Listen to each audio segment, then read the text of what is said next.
राधे राधे मित्रों, मैं रमाकांत गौड़ आप सभी का स्वागत करता हूं आपके अपने चैनल सनातन की राह। मित्रों, आज हमारी टीम आई है स्पेशल प्रेम मंदिर को दिखाने के लिए, इसकी भव्यता को दिखाने के लिए, इसकी सुंदरता को दिखाने के लिए, इसकी एक एक चीज को हम बड़ी बारीकी से आपको दिखाएंगे, वो भी HD क्वालिटी में। तो आप हमारे साथ बने रहिए और देखते रहिए। इस मंदिर की भव्यता रात को कई गुना बढ़ जाती है, इसलिए हम रात में आए हैं। रात में मंदिर की लाइटिंग कई रंग बदलती है, वहीं झांकी भी एक्शन करती हुई नजर आती है। पूरा परिसर जगमगा उठता है। कहते हैं कि रात में जो व्यक्ति इस मंदिर को दर्शन कर लेना तो वो जीवन भर इसकी भव्यता को नहीं भूल पाता। इस मंदिर को जगत गुरु कृपालु महाराज जी ने बनवाया और इस मंदिर को बनाने का उद्देश्य लोगों को प्रेम का संदेश देना था।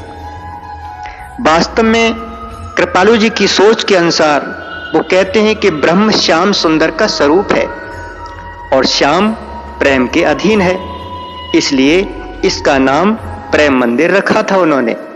जो भी प्रेम के मार्ग पर चलता है उसको ईश्वर की प्राप्ति होती है। वृंदावन धाम अपार जपें जा राधे राधे, यहां तो प्रेम ही प्रेम है।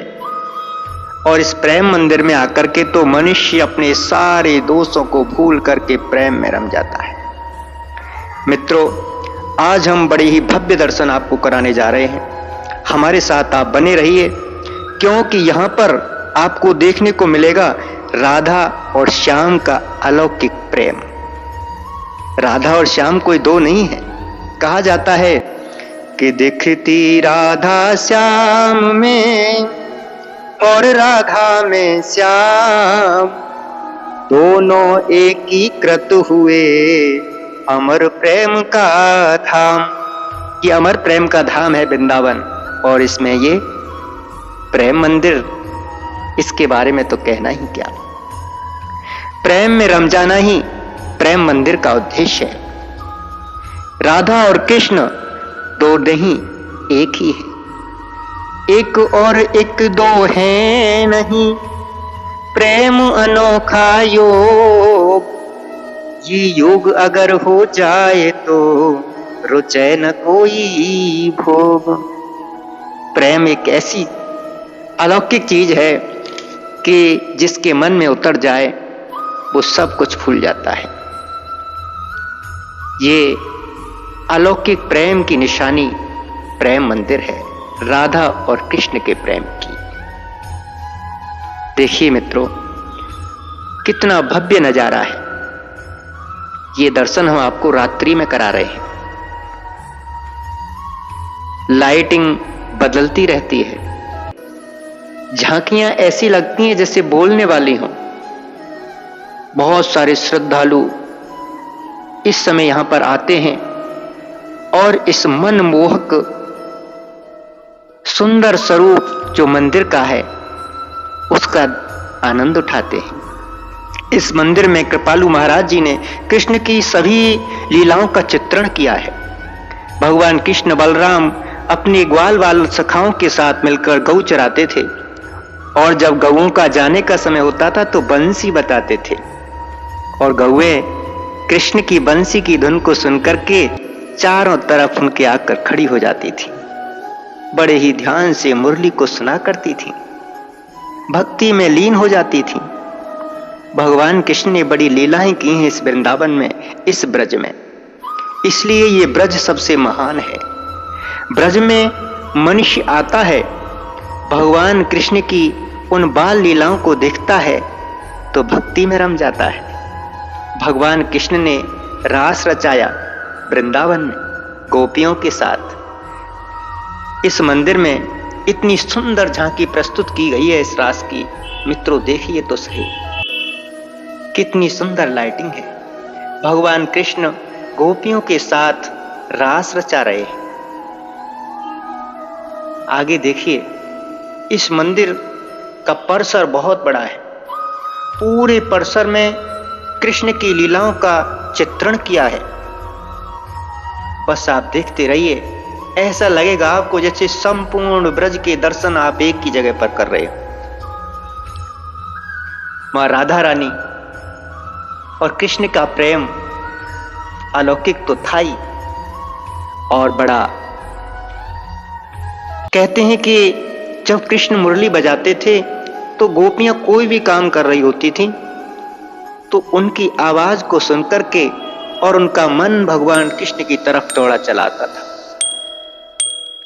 ये अलौकिक प्रेम ही तो है कृष्ण भगवान वृंदावन में आए, नंदगांव से आकर के गोकुल में, नंदगांव से गोकुल में आकर के बसे। कंस के भेजे हुए राक्षसों के कारण नंद बाबा ने गोकुल में अपना घर बनाया और वहीं पर रहने लगे, और भगवान कृष्ण यहीं वृंदावन, गोकुल, इन सब में अपनी लीलाओं को किया करते थे। पशु पक्षी सब कृष्ण की बंसी के अधीन रहा करते थे। ये देखिए कितना सुंदर चित्रण है, मृग खड़े हुए हैं, हिरण है। ये मंदिर का दर्शन हम आपको चारों तरफ से करा रहे हैं, ये पीछे की तरफ से दर्शन करा रहे हैं आपको। बड़ा भव्य नजारा है, बहुत सुंदर लाइटिंग लगी हुई है और जगह जगह पर भगवान कृष्ण की लीलाओं का चित्रण किया गया है। बड़ा आनंद आता है। एक बार वृंदावन में आ जाओ तो जाने का मन ही नहीं करता। जगत गुरु कृपालु जी महाराज का ये नाम आप देख रहे हैं किस प्रकार से कटिंग करके बनाया गया है और बड़ा ही सुंदर लग रहा है। कृपालु महाराज की ये एक अनुपम देन है इस ब्रज के लिए, जिसके लिए ब्रज उनका ऋणी रहेगा।